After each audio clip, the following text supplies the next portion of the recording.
I think to me, one of the most impactful things was getting to know people. You know, you sit down at church and you see people, but you don't realize how much of a depth there is to them. You don't realize what God is doing. You don't see God's grace in display. And when I did the practice group, I got to see just how much grace God had poured out, how much power, how much authority, each of these people that you just would never know. So the most impactful thing I got out of this was that there's no one way that you fast. There's no one way to do Sabbath. There's no one way to pray. It's like meeting with everyone in this life group. You learn that there are many ways to do things. No one is right and no one is wrong. I love having a small group and having it around a meal. And that's something new that I don't think I've ever experienced before.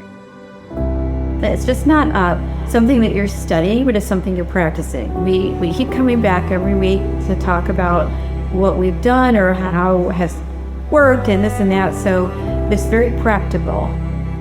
It is something that I never would have studied to this level on my own. I think in the past, I probably would have read a book about it, thought about it for a little bit, and then moved on to something else. But to have 4 weeks dedicated to one topic, I think that has really helped it to become a rhythm in our life.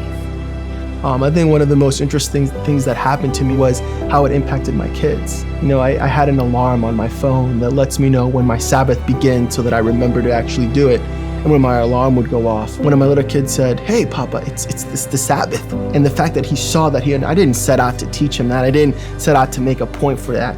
But he understood what I was doing, and to see it touch him was already super impactful. I could definitely see Sabbath being an anchor. We haven't gotten it perfect, but I've seen the value of what that can do and the rest and the peace that brings us. And I believe that for all of the great things that we want to do, that is going to need to be an anchor point for us moving forward.